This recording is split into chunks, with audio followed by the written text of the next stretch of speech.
dari kelompok 5, kelas 5B akan menjelaskan tentang jenis-jenis kemasan yang digunakan pada produk kopi ready to drink. Selamat menyaksikan and Happy watching! Hai, saya Salsabilah Nursifa. Perkenalkan, nama saya Nurjihan Nabilah. Perkenalkan, nama saya Wildan Hairi. Halo, saya Haurenada. Pengemasan makanan dan minuman merupakan kegiatan penting dalam industri pangan. Kemasan berfungsi untuk menjaga keamanan produk yang dipasarkan, membedakan produk dari pesaing, melindungi produk dalam perjalanan dari produsen ke konsumen, menjaga produk yang dikemas lebih bersih, menarik dan tahan terhadap kerusakan yang disebabkan oleh cuaca, serta dapat melaksanakan fungsi pemasarannya. Kemasan juga harus berhasil dalam uji kelayakan sebagai fungsi pengemas, yaitu dapat menjaga produk secara keseluruhan serta mengkondisikan produk tersebut dalam jangka waktu tertentu, dan karena perpindahan tempatnya. Bahan kemasan yang umum digunakan saat ini antara lain yaitu karton, aluminium, kaca atau botol, serta plastik. Kopi merupakan salah satu minuman yang sangat populer di Indonesia dan menjadi salah satu penghasil kopi terbesar di dunia. Kopi instan merupakan salah satu inovasi olahan kopi yang ada pada saat ini dan sudah diterima oleh masyarakat luas. Sebagian masyarakat Indonesia mengalami perubahan pola konsumsi ke pola konsumsi yang lebih praktis. Hal ini merupakan peluang yang prospektif bagi produsen kopi instan untuk memasarkan produknya. Melalui iklan dan promosi, produsen berusaha mempengaruhi konsumen untuk membeli produk yang ditawarkan. Saat ini, banyak produsen kopi yang berlomba-lomba untuk memproduksi kopi dengan kemasan yang menarik dan inovatif agar dapat menarik minat konsumen. Kemasan kopi yang menarik dapat menjadi alat promosi yang sangat efektif bagi produsen, karena kemasan dapat memberikan kesan pertama yang baik pada konsumen sebelum mencoba produk tersebut. Nah, pemilihan jenis kemasan yang sesuai untuk bahan pangan harus mempertimbangkan syarat-syarat kemasan yang baik untuk produk tersebut, juga karakteristik produk yang akan dikemas. Syarat-syarat yang harus dipenuhi oleh suatu kemasan agar dapat berfungsi dengan baik adalah harus dapat melindungi produk, menjaga kualitas dan umur simpan produk, serta meningkatkan keamanan pangan atau sifat organoleptik. Industri bahan kemasan di Indonesia juga sudah semakin banyak, seperti industri penghasil kemasan karton, kemasan gelas, kemasan plastik, kemasan laminasi yang produknya sudah mengisi kebutuhan masyarakat dan dunia industri. Pada video kali ini akan dibahas tentang jenis-jenis kemasan yang umum dipakai untuk produk kopi instan serta kelebihan kekurangan kemasan yang akan dipakai. Adapun tujuan dibuatnya video ini yaitu untuk mengetahui definisi, jenis-jenis, serta kegunaan kemasan. Juga untuk memberikan pemahaman terkait berbagai jenis kemasan yang umumnya digunakan untuk kopi ready to drink atau kopi instan, serta cara pembuatan dan alasan digunakan jenis kemasan tersebut. Nah, berdasarkan pembahasan sebelumnya, dapat disimpulkan bahwa pengemasan makanan dan minuman merupakan kegiatan penting dalam industri pangan. Kemasan pangan mempunyai peranan penting dalam melindungi produk pangan dari faktor luar, seperti panas, oksidasi, dan cahaya. Terdapat banyak sekali jenis-jenis kemasan seperti pada produk kopi ready to drink ini, yang menggunakan 3 kemasan berbeda, yaitu botol, tetra pak, dan kaleng. Botol merupakan kemasan primer yang mewadahi industri pangan, terutama pada produk minumannya. Adapun beberapa metode pembuatan yaitu pertama dengan thermoform container, kedua dengan injection molded container, dan ketiga dengan blow molds container. Kemudian Tetra Pak merupakan kemasan multibahan berbahan dasar kertas untuk makanan cair. Salah satu material dalam kemasan Tetra Pak yaitu alfoil, yang dapat digunakan sebagai pelindung karena sifatnya sangat baik terhadap zat-zat seperti cahaya, oksigen, uap air, dan mikroorganisme. Kemudian, kaleng merupakan salah satu jenis kemasan yang umum digunakan untuk produk minuman instan, yang memiliki kelebihan yaitu kaleng memiliki sifat sulit untuk dilalui oleh mikroorganisme. Kemasan kaleng dibuat dengan pencampuran bahan aluminium dan berbagai bahan jenis logam lainnya. Di sini saya ingin menjelaskan sedikit mengenai kemasan perbotolan. Botol merupakan kemasan primer yang dimana mewadahi industri pangan terutama pada produk minuman. Botol minuman ini juga termasuk ke dalam kemasan yang dapat dilakukan secara berulang kali atau multi-trip.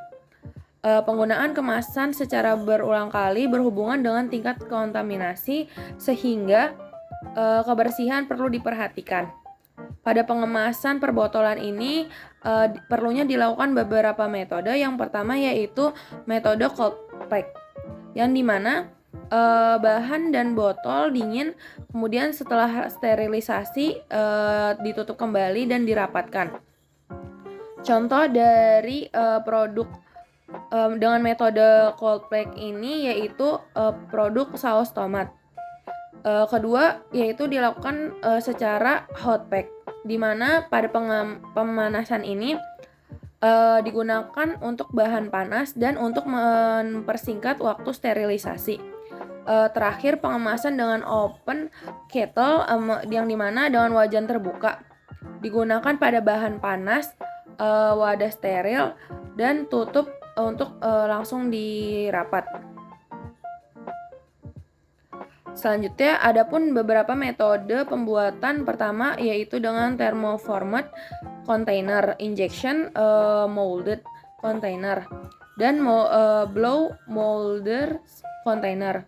Untuk thermomolded container dibentuk dengan memanaskan plastik dan diberi bentuk dan percetakan. Untuk metode ini contohnya ada PP, PVC, PS, dan PE. Sedangkan injection molders container dibentuk dengan proses injection molding.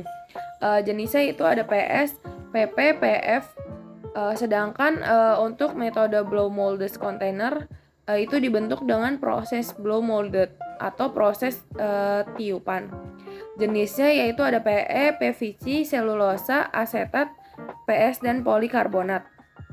Jenis kemasan berikutnya adalah kaleng. Kaleng merupakan salah satu jenis kemasan yang umum digunakan pada suatu produk, baik produk makanan ataupun produk minuman. Tidak terkecuali pada produk kopi instan atau yang biasa juga disebut dengan kopi ready to drink. Sesuai dengan namanya, produk tersebut merupakan suatu produk minuman yang memang sudah siap untuk langsung dikonsumsi tanpa harus diolah sebelumnya.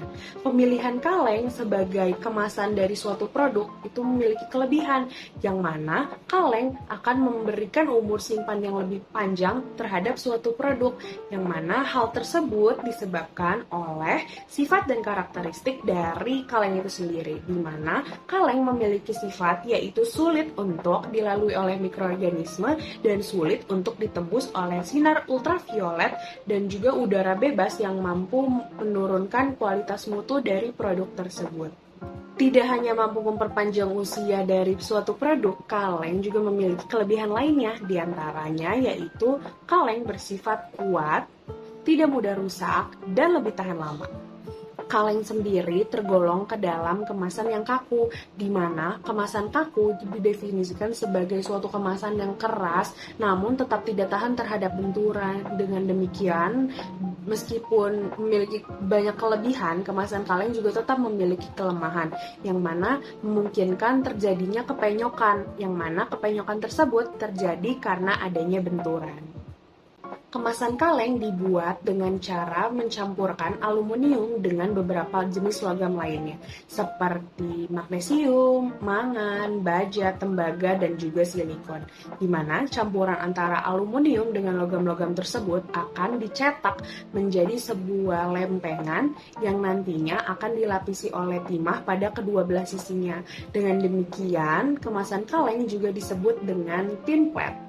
Seperti yang sudah dijelaskan sebelumnya, bahwa kopi siap minum atau kopi ready to drink merupakan salah satu produk minuman yang umum menggunakan kaleng sebagai kemasannya, di mana penggunaan kaleng sebagai kemasan alasannya tidak jauh-jauh dari kelebihan yang dimiliki oleh kemasan kaleng itu sendiri.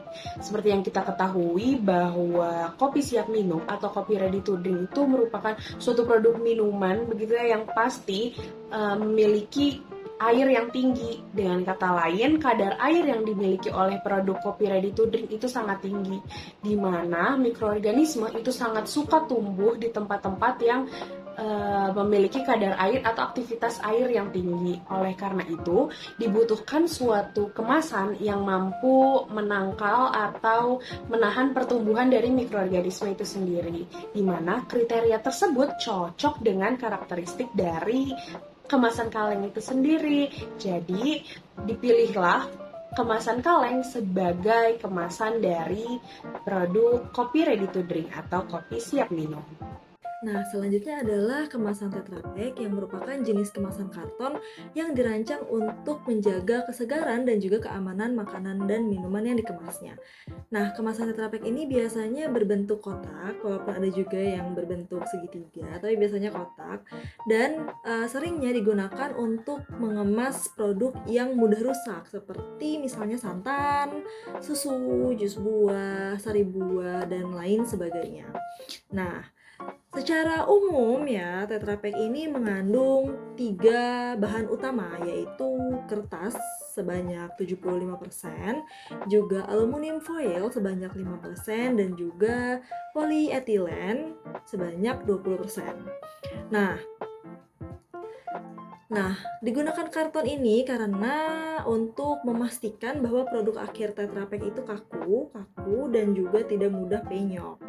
Nah, digunakannya aluminium adalah karena sifatnya yang sangat efektif sebagai penghalang zat-zat dari luar seperti cahaya, uap air, juga mikroorganisme, oksigen juga, dan dia ini yang sangat berperan untuk menjaga kesegaran dari produk yang dikemasnya. Lalu polietilen yang digunakan ini berfungsi untuk melindungi lapisan kertas dari air supaya tidak mudah rapuh, dan juga melindungi agar produk yang dikemasnya ini tidak kontak langsung dengan aluminium foilnya.